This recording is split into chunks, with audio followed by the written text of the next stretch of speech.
पूर्व में आप लोग गाते रहे हैं, खुशी खुशी कर दो विदा तुम्हारी बेटी राज, और महलों का राजा मिला।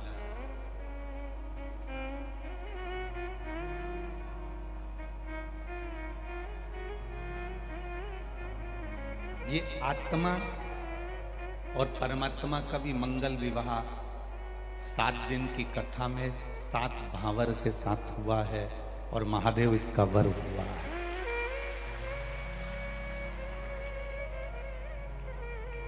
वो महलों का राजा है कि नहीं ये नहीं मालूम, पर ये जरूर है कि वो महाकाल उज्जैन का राजा तो है, ये निश्चित।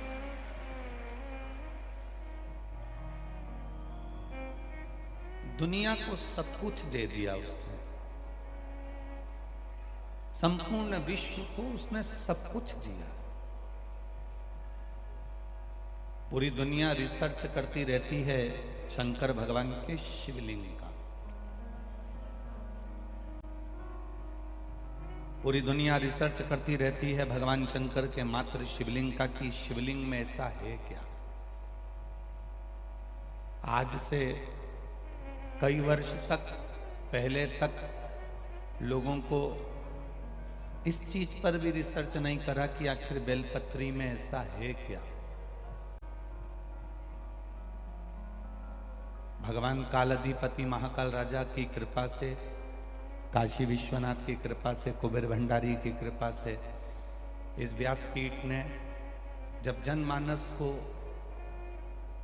बेलपत्री का महत्व समझाया और उसको खाना सिखाया, तब कई लोगों ने, कई औषधियों ने रिसर्च करना प्रारंभ करा कि आखिर बेलपत्री से sugar, BP, thyroid, blood pressure ये सब नॉर्मल कैसे होते जा रहा है।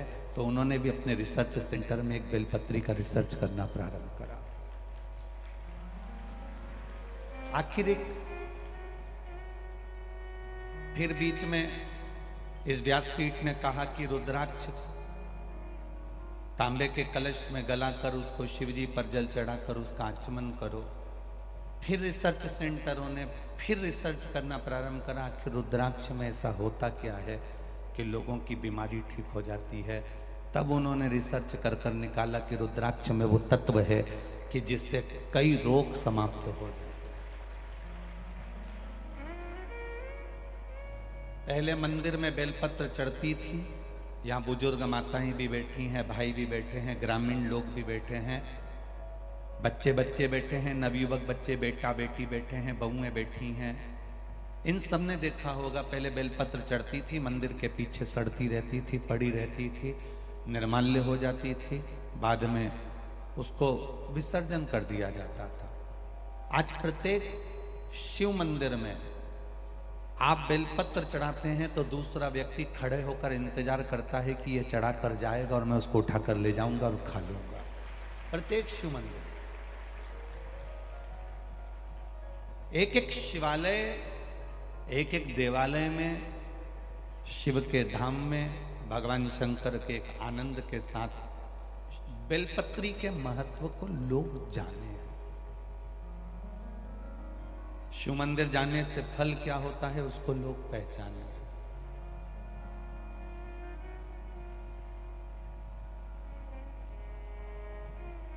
आज वो बच्चा अभी मिलकर गया जिसका हमने कल कथा में कहा था कि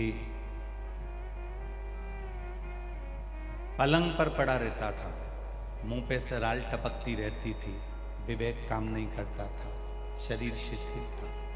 कहाँ है वो बेटा? गया कि है? ये नहीं, एक और, हाँ वो है, वो बाबू का दर्शन आस्था चैनल वाले भी करें, जो पलंग पर दिन रात पड़ा रहता था, मुंह में से राल टपकती रहती थी, उसकी बुद्धि विवेक कुछ काम नहीं करता था। एक लोटा जल शिव को चढ़ाने का क्या फल मिला। वाणी अभी पूरी भले नहीं आई पर चलना प्रारंभ कर दिया, मुंह में से राल टपकना अपने आप धीरे धीरे बंद हो गई, विवेक ने काम करना प्रारंभ करा। ये शिवलिंग पे चढ़े हुए जल का महत्व है कि उसका फल क्या मिलता है। एक पत्र जिसमें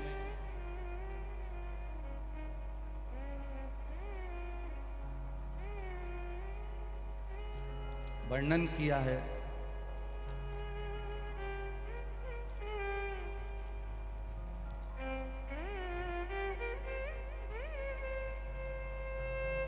मैं हित पालीवाल, उम्र मेरी 11 वर्ष है। हित पालीवाल, उम्र मेरी 11 वर्ष है। इस बच्चे को देखेंगे जो अभी ऊपर आया था, जिसको उठाकर लेकर आए थे। ये बच्चा 10 दिन का था तब इसको निमोनिया हुआ। इंजेक्शन के लगने से ब्रेन में नस चोक हो गई।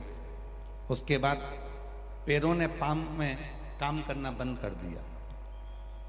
इसका बहुत इलाज करवाया, फिर भी 2016 में इसका ऑपरेशन भी करवाया, फिर भी कोई फायदा नहीं हुआ।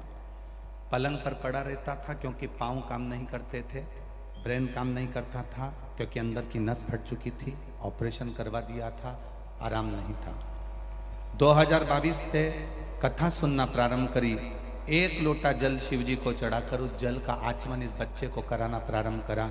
अब ये बच्चा अपने पाँव पर थोड़ा खड़ा हो जाता है और ब्रेन ने भी, इसके हाथ नहीं चलते थे, हाथ उठने लगे। बेटा हाथ उठाओ। हाँ, श्री शिवाय नमस्तुभ्यम। बैठिए। धीरे धीरे 10 दिन का बच्चा था तब इसके हाथ पैर ने काम करना बंद कर दिया था, इसके ब्रेन ने काम करना बंद कर दिया था, पलंग पर पड़ा रहता था।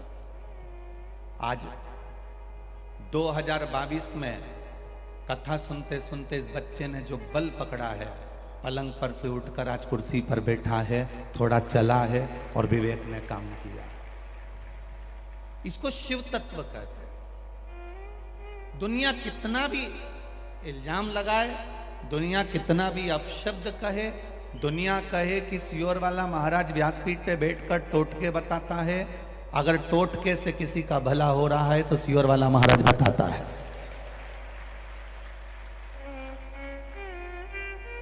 ये टोटका नहीं है। आपको बारंबार व्यासपीठ से कहते हैं शिव महापुराण की पुस्तक, शिव महापुराण गीता प्रेस गोरखपुर की घर में लेकर आकर पढ़ना। जितने शब्द इस व्यासपीठ से यहाँ से कहे जाएंगे, एक एक बेलपत्री, एक एक जल की महत्वता, एक एक चावल के दाने की महत्वता जो बताई जाएगी, वो व्यासपीठ से कभी भी मन से नहीं बताई जाएगी। इस पोथी या सारे पुराणों में से निकाल कर ही बताई जाएगी, अलग से नहीं बताया जाएगा। उस महादेव की कृपा किसको कहते हैं, उसका भजन किसको कहते हैं, उसका स्मरण किसको कहते हैं।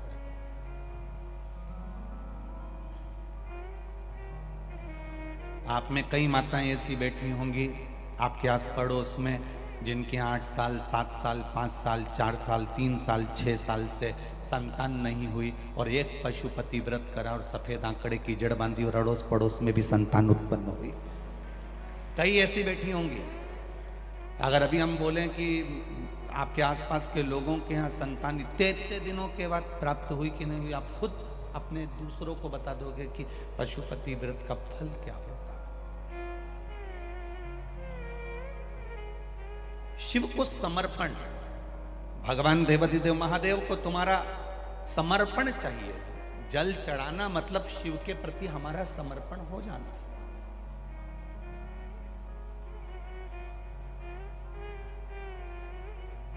एक पत्र है ममता विश्वकर्मा, अंकपात मार्ग, उज्जैन से मेरा बड़ा बेटा विजय विश्वकर्मा, कहीं बैठी हैं ममता विश्वकर्मा, अंकपात मार्ग उज्जैन, कहीं बैठी हो तो हाथ हिलाइएगा जहां कहीं बैठी हो। ममता विश्वकर्मा, अंकपात मार्ग उज्जैन से मेरा बड़ा बेटा विजय विश्वकर्मा बहुत दिनों से पढ़ाई कर रहा था, शासकीय नौकरी लगने के कई बार नंबर नहीं आए, कई बार मन उचिष्ट हो गया। टीवी पर कथा महाशिवपुराण देखी, उसमें पशुपतिनाथ के व्रत के बारे में बताया। मैंने मेरे बेटे की शासकीय नौकरी के लिए पशुपतिनाथ का व्रत किया और व्रत करने के दौरान 4 व्रत के करने के बाद अचानक मेरे ससुर जी शांत हो गए। ससुर जी शांत हुए और मेरे व्रत पूरा नहीं कर पाए। बाबा ने अधूरा व्रत करने पर मुझे ऐसा फल दिया कि मैं बहुत मन में सोचती थी कि मेरा व्रत अधूरा रह गया, मेरे ससुर जी चले गए। मेरा बेटा मुझसे कहता है, माँ 5 व्रत तेरे पूरे नहीं हुए, उसका फल नहीं मिलेगा। मैंने मेरे बेटे से कहा, शिव है, चाहे उसका एक व्रत क्यों ना हुआ हो, अगर विश्वास से करा होगा तो तेरा जॉब जरूर लगेगा। और मेरे बेटे ने सरकारी नौकरी के लिए अप्लाई करा। नौकरी मुंबई के रेलवे में स्टेनोग्राफर के पद पर मेरे बेटे को पद प्राप्त हो गया। मेरे बेटे का मैं फोटो भी लगा रही हूं और मेरा भी फोटो लगा रही हूं। आई है क्या? अच्छा उधर है क्या? दोनों हाथ हिला देना। श्री शिवाय नमस्ते।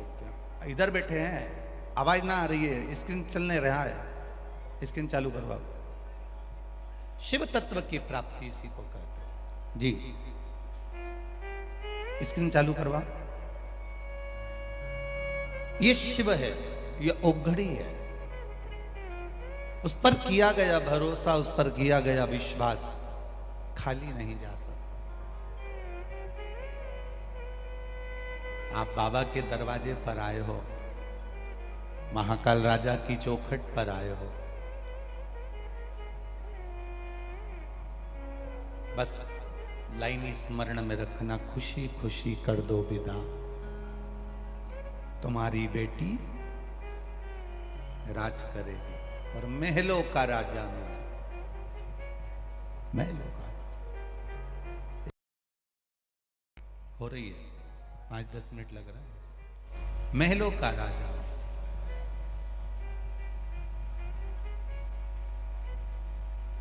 इस मन को, इस चित्त को, इस बुद्धि को, इस वृत्ति को आप देवादिदेव महादेव के चरणों में अगर छोड़ दोगे, इस मन को भगवान के श्री चरणों में अगर आप समर्पित कर दोगे, एक बार ये चित्त, एक बार ये बुद्धि, एक बार ये मन देवादिदेव महादेव का यदि हो गया, तो फिर हमको संसार सागर में रोना नहीं पड़ेगा, वो हाथ पकड़कर पार उतार देगा। हम उसके भरोसे पर जिए, हम उसके सहारे पर जिए। मैंने तेरे ही भरोसे बाबा, तेरे ही भरोसे हवा बिच उड़ती जावागी, बाबा डोर हटो छड़ीला मैं कटी जावागी, भोले मैं तेरी पतंग, शंभू मैं तेरी पतंग, हवा बिच उड़ती जावागी, बाबा डोर हटो छड़ीला में कटी जावागी, मैंने तेरे ही भरोसे बाबा, तेरे ही भरोसे हवा बिच उड़ती जावागी, बाबा डोर हटो छड़ीला में कटी जावागी। हम उसके सहारे पर जिए, हम उसके भरोसे पर जिए, तो वो हमको साधता है।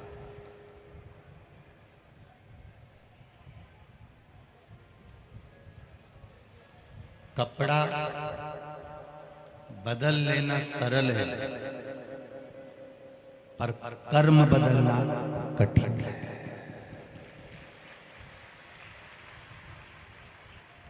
कपड़े बदलने में 1 मिनट लगता है। ये शर्ट पसंद नहीं आई, दूसरा पहन लिया। यह कुर्ता पसंद नहीं आया, दूसरा पहन लिया।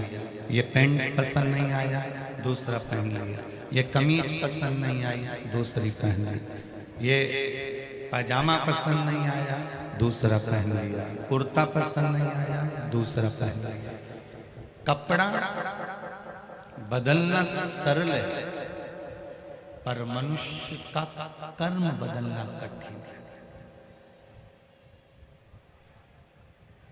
कपड़ा तुरंत बदल सकते हो, पर कर्म, जब तुम भगवान का भजन करते हो, शिव के मंदिर तक जाते हो, शिव महापुराण तक पहुंचते हो, भगवान शंकर की चौखट तक पहुंचते हो, उसके चरणों में अपना शीश नवाते हो, तब जाकर तुम्हारा कर्म बदल पाता है। तब जाकर कपड़े रोज बदलते हो, कपड़े रोज चेंज करते हो,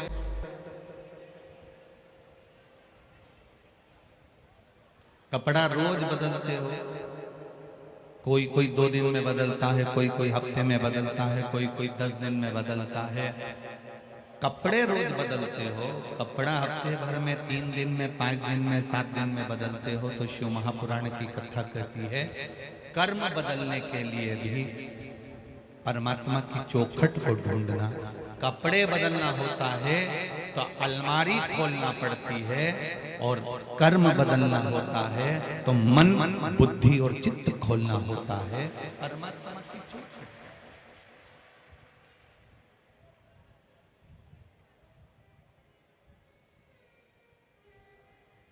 थोड़ा बदलाव जिंदगी का होना चाहिए।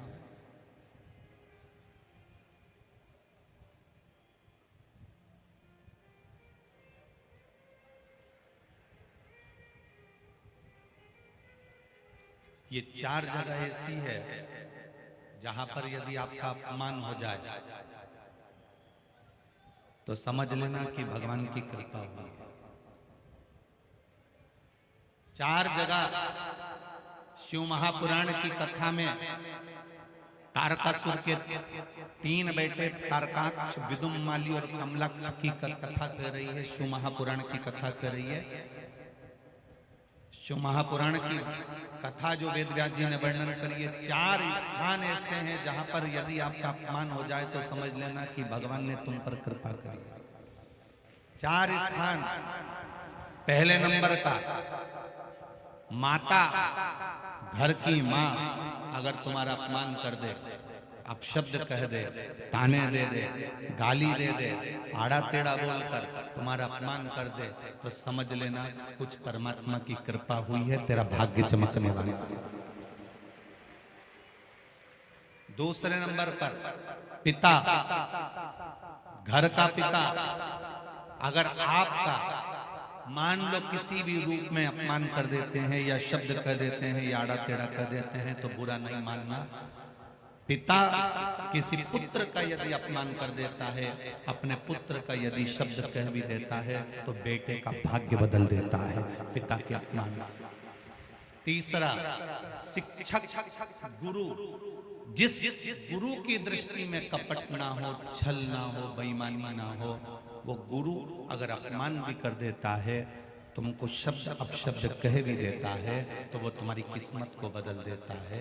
स्वयं गुरु द्रोणाचार्य का चरित्र पढ़ना, जिस गुरु ने कितना कितना कहा और बेटे वो शिष्य उसका जीवन पलट गया। चौथे नंबर का, शिव महापुराण की कथा में गए हो, शंकर की चौखट पर गए हो, मंदिर में गए हो, देवालय में गए हो, तुम बहुत ऊंचे पद पर क्यों ना हो, और वहां पर भी अगर कोई तुम्हें धक्का मार दे, या शब्द कह दे, या कुछ तुम्हारा अपमान कर दे, तो समझ लेना परमात्मा ने तेरे को अच्छा चुनकर उन्नति की ओर बढ़ाया।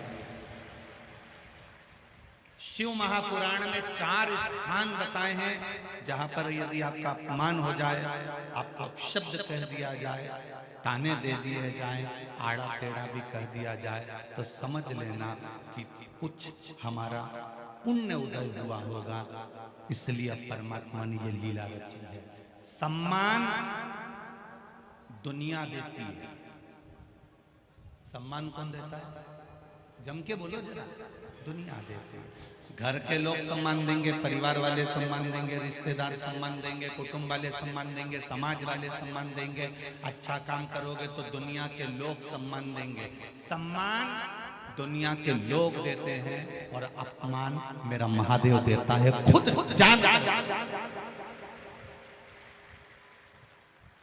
क्यों देता है? प्रसंग तुम्हारे भीतर भी एक प्रश्न जागृत होना चाहिए कि महादेव अपमान क्यों देता है, उसका कारण क्या है, क्या कारण?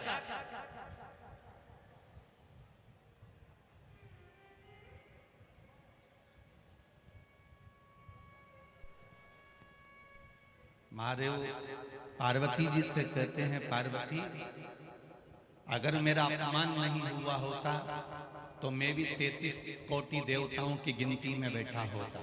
मेरा जगह जगह अपमान हुआ, इसलिए मैं देवों का भी देव महादेव बनकर बैठा।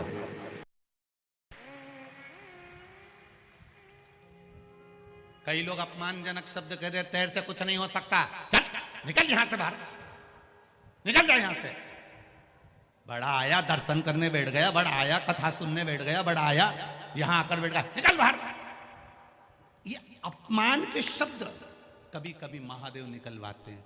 क्यों निकलवाते हैं? जब तेरे भीतर इस अपमान से थोड़ी सी भी ज्वाला जगेगी तो तुझे लगेगा कि अब एक बार मैं भी शिव पुराण की कथा करवाऊंगा, एक बार मैं भी शंकर के मंदिर जाऊंगा। उठा रहा है, प्रकट कर रहा है। अपने 4 स्थान पर अगर शब्द अपशब्द हो जाए, 4 स्थान पर अगर कोई अपमान भी कर दे, माँ भी अपने बेटे को अपशब्द कह दे, पिता अपने बच्चे को अपशब्द कह दे, कोई सदगुरु, तुम्हारा गुरु कोई सदगुरु भी अगर अपशब्द कह दे और तुम्हारा अपमान कर दे, और शिव महापुराण की कथा हो, चाहे मेरे भोलेनाथ मेरे बाबा का धाम हो, उसकी चौखट कोई मंदिर कोई देवालय हो, चलेगा। दुनिया के सताए लोग यहाँ सीने से लगाए जाते हैं, दरबार में भोले बाबा के दुख दर्द मिटाए जाते हैं। तुम उसकी शरण में आ गए, तुम उसके पास आ गए, तुम उसके नजदीक में आ गए। आवाज खींचना पड़ रही, उसको देख, नजदीक में उसके करीब में आ गए। उसके पास में अगर पहुंच गए और कुछ शब्द अपशब्द भी हो गए तो उसको सोच लेना कि महादेव ने तेरे लिए कुछ अच्छा सोचा होगा, कुछ अच्छा सोचा होगा।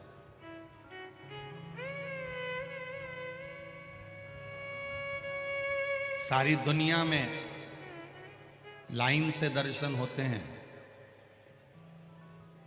पंढरपुर चले जाओ, तिरुपति चले जाओ, सांवरिया जी चले जाओ, तुम्हारी मर्जी पड़े जहाँ चले जाओ, सब जगह लाइन से दर्शन होते हैं, सब जगह लाइन से लोग पहुँचते हैं।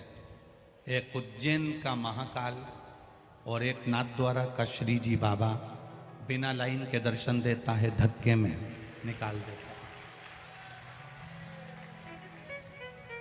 दोनों से पूछा गया, नाथद्वारा के श्री जी बाबा से भी पूछा गया और उज्जैन के महाकाल से भी पूछा गया कि तुम्हारे दरवाजे पर भक्त दर्शन करने आता है, धक्का खाकर जाता है, आपको बुरा नहीं लगता?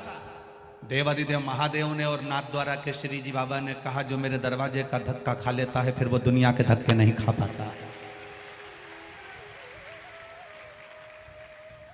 जो मेरी चौखट का धक्का खा गया, जो मेरे दरवाजे का धक्का खा गया, जो मेरे द्वार का धक्का खा गया, वो दुनिया में फिर कहीं का धक्का नहीं खाता।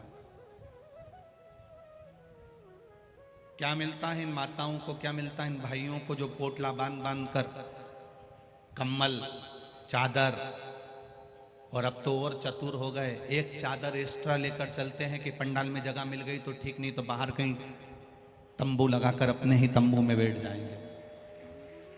क्या मिलता है इनको यहाँ आने पर? क्या प्राप्त होता है शिव महापुराण की कथा में पहुंचने पर? ये जितने बैठे हैं, किसी के घर में खाने की कमी नहीं है। ये जितने बैठे हैं, किसी के घर में कूलर और पंखे की कमी नहीं है। ये जितने बैठे हैं, किसी के घर में राजसी ठाठ की कमी नहीं है। सबके घर भोजन है, सबके घर जमीन है, सबका प्लाट है, सबका मकान है, सबकी जमीन जायदाद घर, सबके आभूषण भी है, सबके घर में मोबाइल भी है, एक नहीं तीन तीन चार चार है, सबके घर में सब सुख है।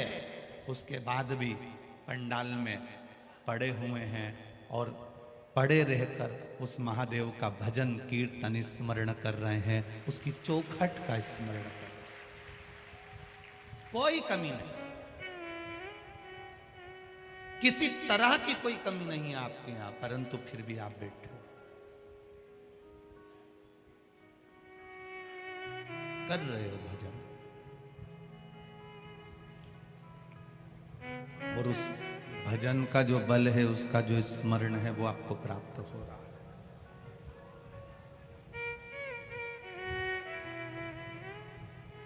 शिव तत्व से प्राप्त हो रहा है। कोई कहे कि हमारा अपमान हो गया, या हमको अपशब्द कहा गया, या हमको आड़ा टेढ़ा कहा गया, शिव महापुराण के आज विराम दिवस में तारकासुर के 3 बेटे तारकाक्ष, विदुम्माली और कमलाक्ष की इन तीनों की कथा को शिव पुराण में जरूर पढ़ना। उसमें 4 अपमान की जगह बताई गई, जहां पर मिल जाए तो समझ लेना कि तुम्हारा भाग्य चमकने वाला है, तुम्हारी किस्मत प्रबल होने वाली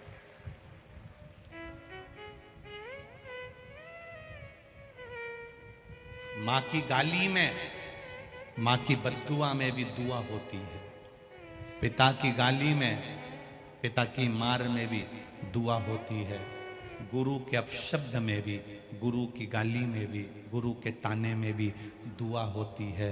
और शिव पुराण हो, चाहे भगवान का मंदिर हो, उसकी चौखट से जो गया, जिस रूप में गया, उसको उस फल की अनुभूति महादेव करा ही देता है। दुख नहीं करना।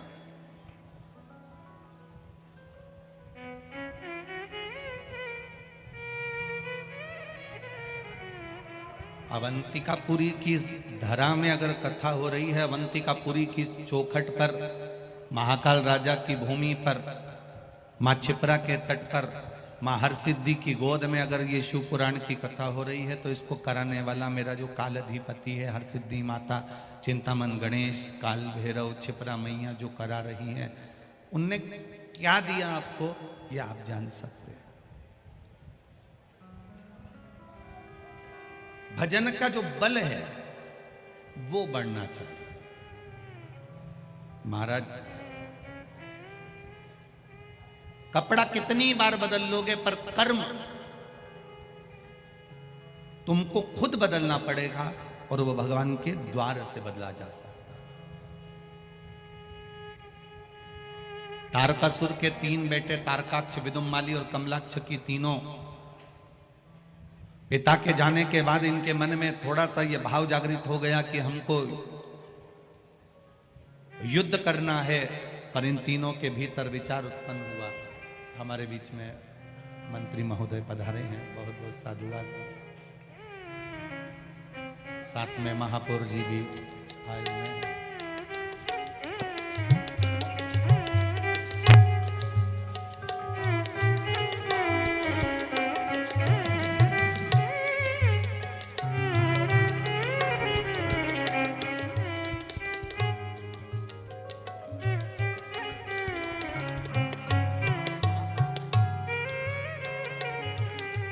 हमारे यहाँ की सभापति अध्यक्ष जी भी पधारी हुई हैं।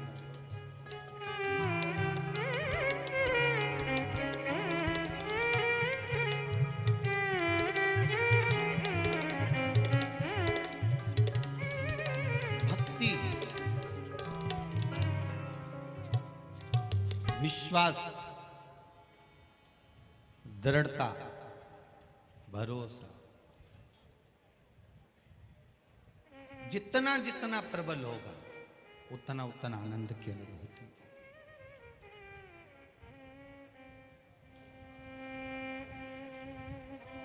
जब यहां से जाओ,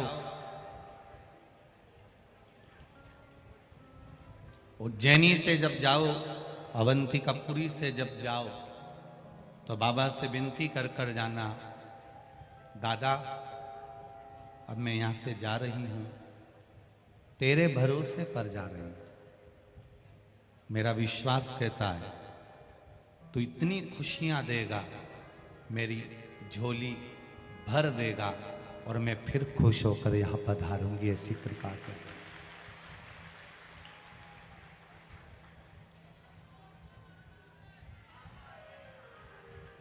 आप उससे कहकर जाना।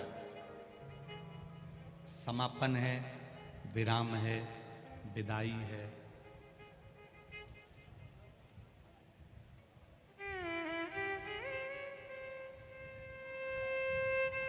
वो केतन महेश्वरी जी के यहाँ से शीला भाभी, विनोद खंडेल, वो गोविंद खंडेलवाल के यहाँ से उनकी धर्म पत्नी, ये सब लोगों की आंख में आंसू थे।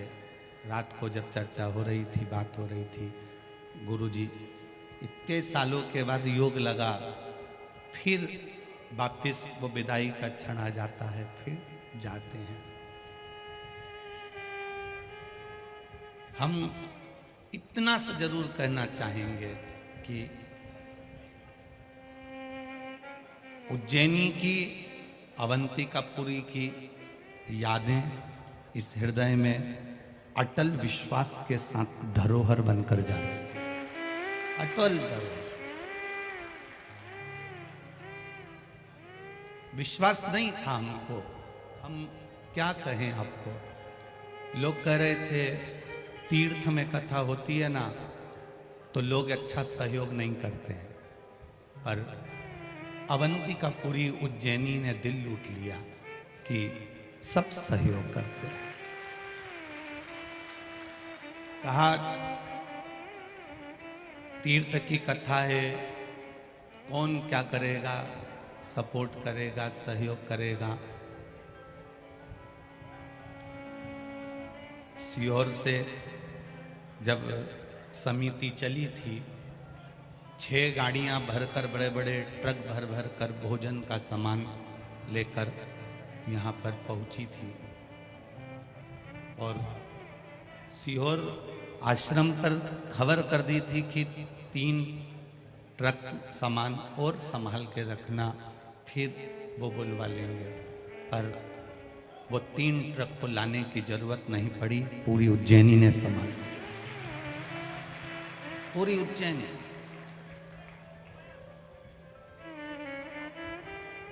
चले भले जाएंगे, पर महाकाल राजा आपकी याद बहुत आई, निश्चित है। पर काल अधिपति महाकाल राजा से इतनी सी विनती है, बेटे से त्रुटि हो जाए और बेटा अगर भूल जाए तो बाप कभी मत भूलना, इस पुत्र को और इन बच्चों को, संतान को ना। बड़ी खुशी, बड़ा एक उमंग, बड़ा उत्साह, बड़ा आनंद अवंतिकापुरी में रहा है। बड़ा ये उज्जैनी में ये मंदिर के ट्रस्ट, मंदिर संभालने वाली प्रशासनिक व्यवस्थाएं तो अब चालू हुई है। पुराने समय में अगर निकालोगे तो उज्जैन महाकाल के मंदिर के ठीक पीछे से क्षिप्रा जी बहकर निकलती थी। पुराने लोगों से अगर बात करोगे और उज्जैन का इतिहास निकालोगे, अवंतिकापुरी का अगर इतिहास निकालोगे, स्कंद पुराण से अवंतिकापुरी का इतिहास निकालना तो क्षिप्रा महाकालेश्वर मंदिर की दीवार से टच होकर बहती थी। कोई ट्रस्ट, कोई आधिकाधिक व्यवस्था उस समय पर नहीं थी। केवल पुजारी परिवार पूजा करता था। बहुत दूर से लोग आते थे, पुजारी परिवार के घर में जाकर रुकते थे और पुजारी परिवार की माताएं उनको भोजन बनाकर खिलाती थी। पुजारी परिवार की बहुएं, पुजारी परिवार की माताएं, उस समय कोई ट्रस्ट नहीं, कोई प्रशासन आदि नहीं, केवल महाकाल के मंदिर के पीछे से मां क्षिप्रा निकलकर बहकर जाती थी और बहुत दूर दूर से लोग ज्योतिर्लिंग का जब दर्शन करने आते थे, कोई भवन, कोई धर्मशालाएं, कोई होटलें, ये कुछ नहीं हुआ करती थी। मंदिर का प्रांगण भी इतना बड़ा नहीं होता था, केवल मंदिर का गर्भगृह और गर्भगृह के सामने खुला ओटला होता था, जहाँ पर पुजारी धूप में बैठता था और अपने भक्तों के लिए वो मंदिर का पट खोल कर रखता था। और जब भक्तों को भूख लगती थी, पुजारी तुरंत अपना छोटी सी माला झोली उठाता, बेलपत्री उठाता, घर पहुंच जाता। धर्मपत्नी पुजारियों की कहती, आज कितने भोले आए हैं। कभी पुजारियों की धर्मपत्नी ने यह नहीं कहा कि आज कितने यजमान आए हैं। पुजारी घर की धर्मपत्नी एक शब्द कहती थी, आज कितने भोले आए हैं। और पुजारी बेलपत्री निकालकर अपनी पत्नी के हाथ में रख देता था। पत्नी गिन लेती थी कि इसमें कितनी बेलपत्री है, एक बेलपत्री में 3 पत्ती है। ऐसे अंदाजा लगाकर पत्नी उतने लोगों का भोजन तैयार कर लेती थी। पति कभी नहीं कहता था कितने लोग भोजन करेंगे। ये पुजारी परिवार था। और उस पुजारी परिवार की कर्मता, उस पुजारी परिवार की आज कर्मता यहाँ चलती चली आ रही है। उनकी पद्धति आज चलती चली आ रही है। दुनिया बदल गई हो, पर मेरा विश्वास कहता है पुजारी परिवार वही की वही आज भी आतुर रहता है समर्पण के प्रति, आज भी आतुर। आज भी कई पुजारियों के घर पर कोई भगत आ गया, चलो भोले भोजन करना, चलो भोले प्रसाद पाना, चलो भोले भजन कर। ये तक संत महात्मा हमारे बीच में पधारे हैं, आदरणीय जैन साहब भी पधारे हैं, बहुत बहुत साधुवाद।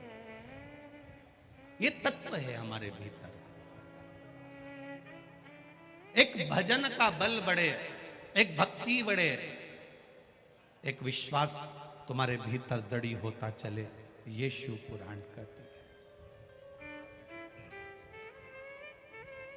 बहुत बहुत भजन करने वाले जब आप आगे बढ़ोगे, रोज रोज शिव मंदिर जाना चालू कर दोगे, रोज एक लोटा जल चढ़ाना चालू कर दोगे, अपने दिल की बात दुनिया से नहीं कहोगे, महादेव से कहना चालू कर दोगे, तो फिर बीच में कोई आएगा, वो कहेगा क्यों मंदिर जा रहे हो, क्यों जल चढ़ा रहे हो।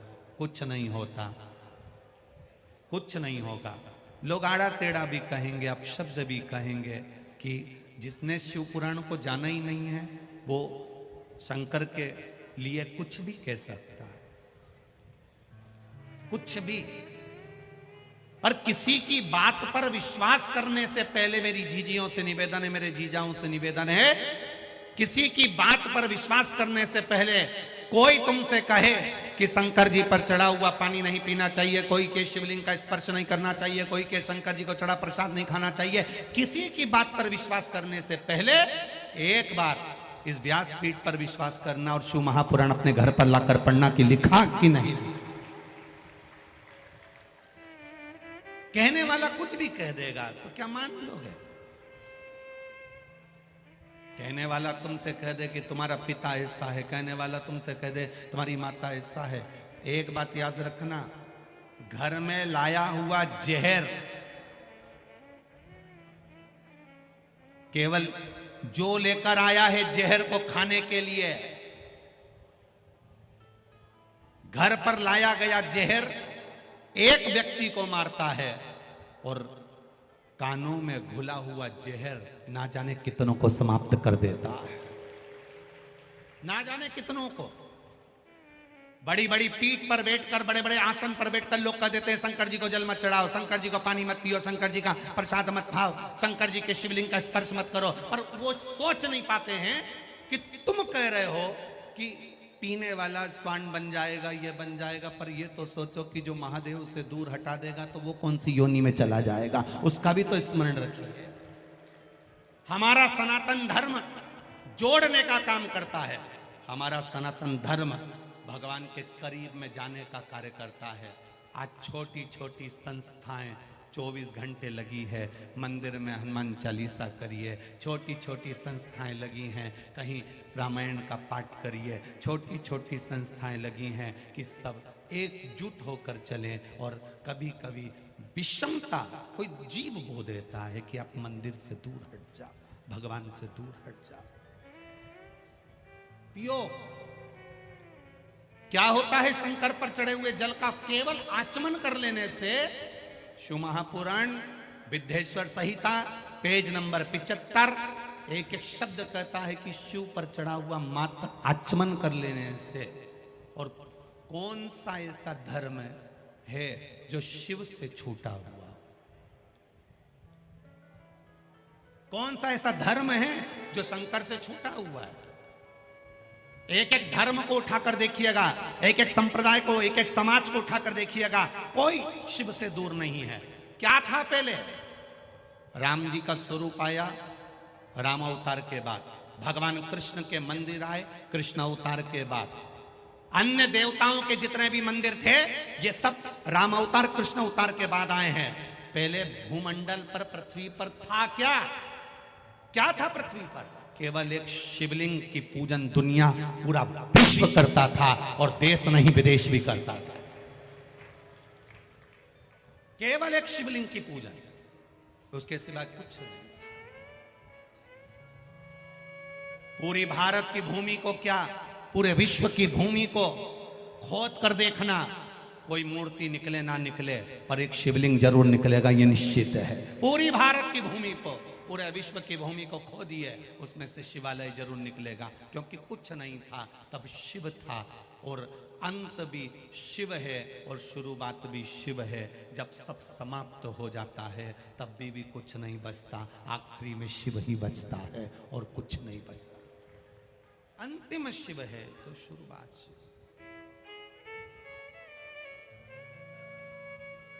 करो भजन उसका, करो स्मरण उसका, भटकना नहीं है। कोई मत सोचना कि बचपन निकल जाएगा तब भजन करूंगी, जवानी निकल जाएगी तब भजन करूंगी, अधेड़ी आएगी तब भजन करूंगी। कबीरदास जी का एक पद याद रखना, आटा पड़ियो कीच में कछु ना हायो हाथ। आटा पड़ियो कीच में कछु ना आयो हाथ, पीसत पीसत चबायो सो ही निभायो साथ। कबीरदास जी का ये पद याद रखना। दो बहन आटा पीस रही थी, गेहूं पीस रही थी, और दोनों बहन गेहूं पीस रही थी, और एक बहन उसमें से खाती जा रही थी और दूसरी उसको बोलती जा रही है, काम करते करते कोई खाता है क्या? खाना नहीं। एक बहन अपना गेहूं पीस रही, दूसरी बहन अपना गेहूं पीस रही, एक मुंह में ढालती जाए, चबाती जाए और पीसती जाए, और दूसरी पीसती जाए, पीसती जाए, पीसती जाए, नी चबाए। अब दोनों का आटा तैयार हो गया, दोनों चल दी।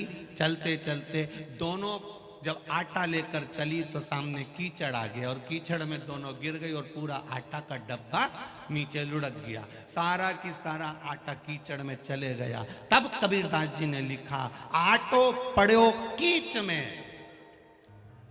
कछु ना आयो हाथ, और पीसत पीसत जो चबायो वही गयो साथ। अर्थात कर्म करते करते, काम करते करते, पढ़ाई करते करते, दुकान चलाते चलाते, नौकरी करते करते, व्यवसाय करते करते, व्यापार करते करते, फैक्ट्रियां लगाते लगाते, तुम कर्म करते करते अगर थोड़ा थोड़ा भगवान का भजन करते हुए चलोगे तो वो साथ दे जाएगा। जिस दिन तुम सोच कर बैठे हो, अभी तो बचपन है, अभी तो जवानी है, अभी तो अधेड़ी है, अभी तो बुढ़ापा है, जो सोच कर बैठा है बाद में करूंगा, बाद में करूंगा, बाद में करूंगा, अभी जरा फ्री हो जाऊं, घर से जब बच्चे सब की नौकरी काम धंधा लग जाए तब मैं शिव पुराण सुनने जरूर जाऊंगा, और उससे पहले निपट गया काका जी तो क्या भरोसा? जीवन का क्या ठिकाना? रात को सोने से पहले भी भगवान का नाम लेकर सो, रात्रि में घबराहट हो गई, पसीना ठंडा निकल गया ना जी जी, सवेरे भगवान का नाम भी नहीं ले पाएगी। जितनी घर में अचार की बरनी रखी है उसका अचार रोज थोड़ा थोड़ा खा लिया करो, नहीं तो निपट जाओगे तो अचार ऊपर कैसे खाओगे। उसी तरह अचार की बरनी में रखा हुआ अचार रोज खाना चाहिए, थोड़ा थोड़ा स्वाद लेते हुए चलना चाहिए, नहीं तो फफूंद लग जाए, सड़ी जाए, बाद में दिल कितना दुखे। 2 किलो तेल डाला था, 700 रुपए का मसाला डाला था, मिर्ची भी पूरी डाली थी, ऐसा जोरदार अचार बना था, पूरे में फफूंद पड़ गई, सड़ी गया।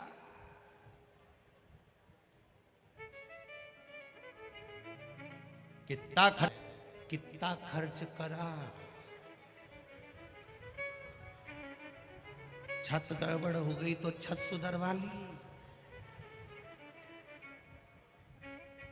खिड़कियां बेकार हो गई, किसी किसी की तो पूरी चौखट उखड़ गई पूरी।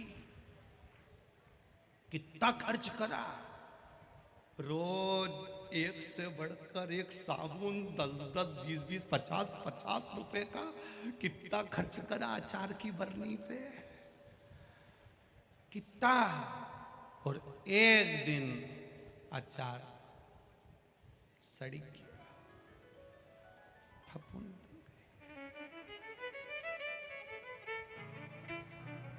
पूरी अचार की बरनी नीचे पड़ी। अब छोरा छोरी से क्यों चाट लो, जब तक अचार अच्छा था तो पोता भी गोदी में आके दादी दादी दादी दादी करे, उसकी स्मरण करे, गले से लगे। और वही अचार सड़ गया पड़ा हुआ है तो घर की बहुएं भी कह दे छोरा दूर हट, नहीं मैं दादी के गले लगूंगा, मैं दादी के गाल से गाल मिलाऊंगा। अब छोरा दादी के पास भी जाए तो बहू खींच कर दूर कर दे, अचार में से बदबू आने लगती है, कौन खाएगा। इसलिए जब तक अचार ताजा है, अच्छा है, इसकी जब तक अच्छा है, ताजा है, तब तक इसका प्रयोग करते रहो। थोड़ा थोड़ा राम नाम, कृष्ण नाम, शिव नाम जपते रहो, सड़ जाएगा एक दिन। बड़ा है वो, किसी काम का नहीं, किसी काम कोई नहीं खाएगा। कई लोग सोचते हैं बेकार हो गया तो मैं बर्तन वाली को दे दूंगी, घर में पोछा लगाने वाली को दे दूंगी। बर्तन वाली इतनी समझदार है, 10 घर जाती है, घाट घाट का पानी पीती है। तुम्हारे जैसे सड़े हुए अचार को तो वो नली में पटक कर चली जाती है, वो ना खाए ऐसा सामान। तुम इस अंदाजे में मत रहना कि सड़ गया बेकार हो गया तो मैं उसको दे दूंगी, कोई नहीं खाए, कोई नहीं। रात की बची हुई सब्जी सवेरे तुम्हारे घर में आए हुए मेहमानों को खिला दो, जिनको तुम खूब गिफ्ट देते हो, वो नहीं खाए तो वो काम वाली क्या खाए, कोई नहीं खाएगा, किसी काम का नहीं। अचार पड़ा है उसको जानवर भी नहीं खाए, ये शरीर सड़ गया, बेकार हो गया, अंत में किसी काम करनी तो फिर कहा एकांत में ले जाके पटक दो, फिर ले जाकर शमशान में ले जाके पटक दिया।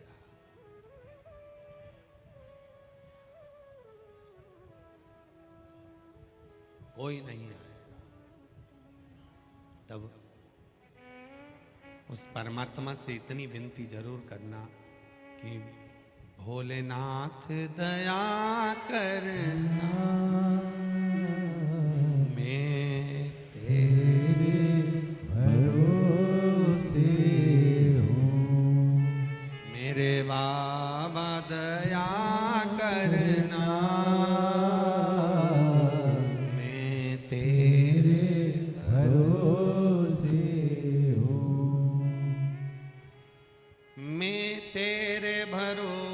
से हूँ, मैं तेरे भरोसे हूँ, मैं तेरे भरोसे हूँ, मैं तेरे भरोसे हूँ, मेरे बाबा दया करना, मैं तेरे भरोसे हूँ, मेरे दादा दया करना, मैं तेरे भरोसे हूँ, ना घर के भरोसे हूँ, ना परिवार के भरोसे हूँ, ना घर के भरोसे हूँ, ना परिवार के भरोसे हूँ,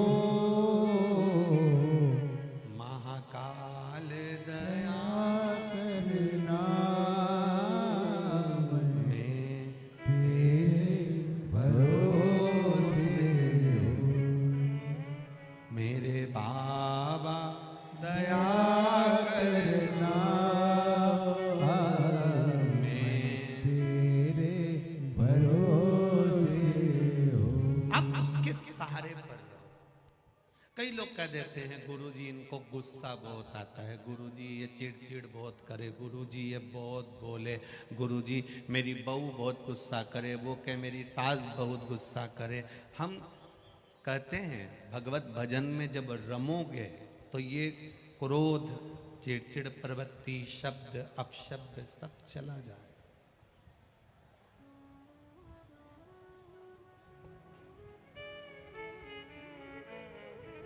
क्रोध, अहंकार, अभिमान, अभिमत्ता, अहम, मैं और मेरा, या अपशब्द, ईर्ष्या, जलन, ये पास में कब आती है? जब तक हम परमात्मा की भक्ति में नहीं रखते। और सरल भाषा में समझ लो, शक्कर डब्बे में रखी है, गुड़ डब्बे में रखा है, तो मक्खी आएगी कि नहीं आएगी? बोलो जम के, अच्छे से तो बोलो, आएगी। गुड़ खुला रखा है, डब्बे में रखा है, शक्कर डब्बे में रखी है, खुली रखी है, तो उसमें मक्खी आएगी। और वही गुड़ गैस के ऊपर कढ़ैया रख दो और कढ़ैया में गुड़ डाल दो और नीचे से गैस चालू कर दो, कितनी भी मक्खी घूमे गुड़ पे बैठेगी? बोलो जम के, नहीं बैठेगी। क्यों? क्योंकि वो अग्नि पर रखा है। गुड़ अग्नि पर रखा हुआ रहेगा तो उस पर मक्खी कभी नहीं बैठ सकती, वैसे ही रखा रहेगा तो मक्खी बैठेगी। तुम भी अगर सत्संग में बैठे रहोगे तो तुम पर अहंकार की मक्खी कभी भिन भिन नहीं करेगी। काम की मक्खी, लोभ की मक्खी, आसक्ति की मक्खी, तृष्णा की मक्खी, वासना की मक्खी, मैं और मेरे की मक्खी, ईर्ष्या की मक्खी, अहंकार की मक्खी, अभिमत्ता की मक्खी, जब तक तुम सत्संग में बैठोगे, भगवान की शरणागति में बैठोगे, तुम भगवान का दास समझकर बैठोगे, तो अहंकार की मक्खी तुम्हारे ऊपर कभी भिन भिन नहीं करेगी, ये निश्चित है। अहंकार की मक्खी, ईर्ष्या की मक्खी, लोभ की मक्खी ये तब बैठती है जब कोई को सदगुरु की शरण नहीं मिलती, भगवान का द्वार नहीं मिलता, सत्संग नहीं मिलता, तो मक्खी बैठती है। जिस व्यक्ति को अहंकार आए, जिस व्यक्ति के भीतर ईर्ष्या जागे, नफरत जागे, एक दूसरे के प्रति ईर्ष्या का भाव, जलन का भाव, अहंकार का भाव, काम का भाव, लोभ का भाव, तृष्णा का भाव, जिस किसी के प्रति तुम्हें दिख जाए, समझ लेना इसके ऊपर मक्खी भी नक रही है। जब कोई तुम्हें गुस्सा करता दिखे, आड़ा टेढ़ा बोलता दिखे, तो उससे कह देना बहुत मक्खी भी नक रही तेरे ऊपर। बहुत जा किसी सदगुरु की शरण में जा, जा महाकाल राजा की शरण में जा, थोड़ी देर उनका दास समझना, उनका नौकर समझना। जब तू दास समझेगा, नौकर समझेगा अपने आप को, तो मक्खियां भिनकना बंद हो जाएगी।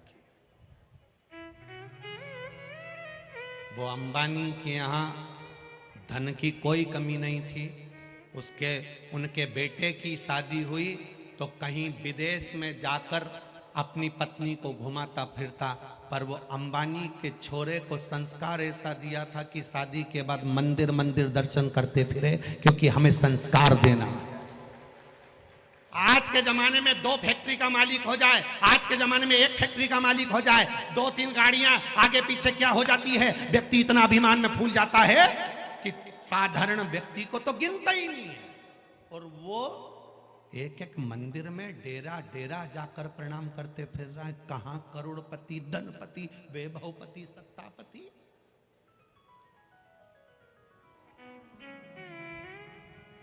कहां वैभव, कहां सत्ता, कहां दौलत।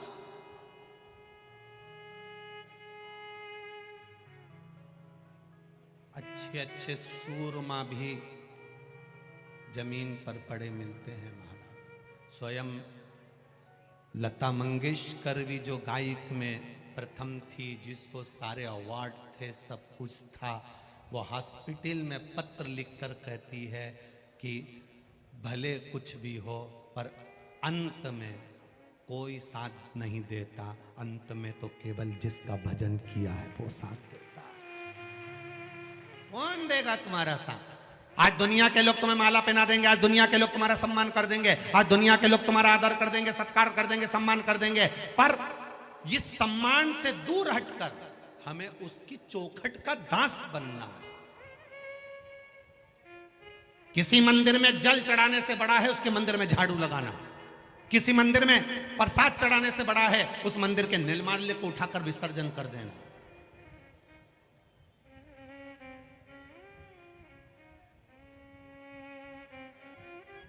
किसी मंदिर में जाकर दिया लगाने से बड़ा है उस मंदिर में कपड़ा साथ में कमर में खोस कर लेकर जा और उस कपड़े से पूरा मंदिर साफ कर कर, उसी कपड़े को जिस मंदिर को तू साफ कर कर आई है उस कपड़े को अपने घर पर लाकर धोकर अपने घर पर एक बार छीट कर उसी कपड़े को बाहर सूखने डाल दे। कल फिर ले जा, ना जाने कितने शिव भक्तों के चरण की धूल तेरे घर में आ जाए,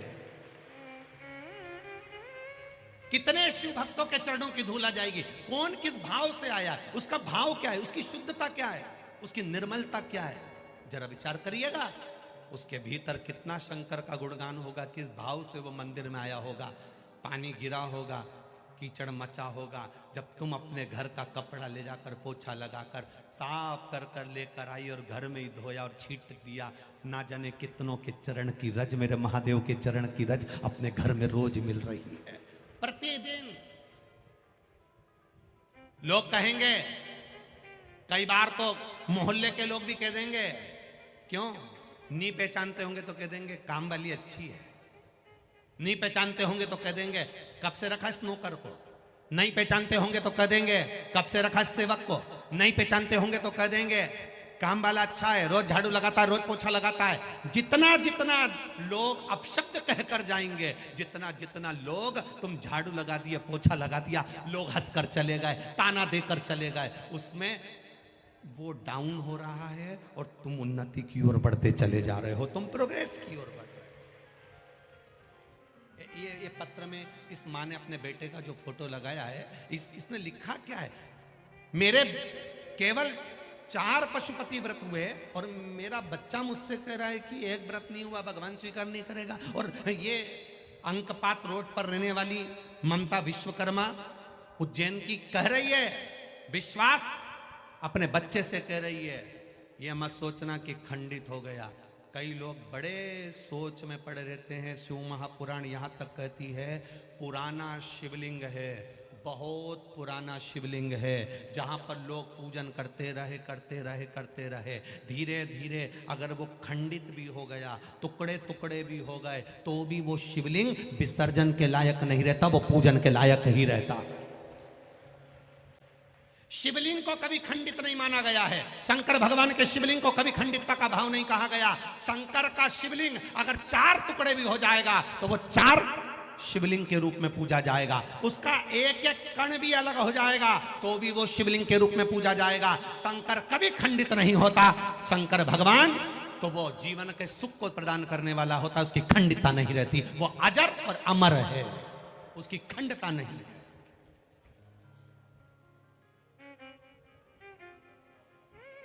झारखंड में,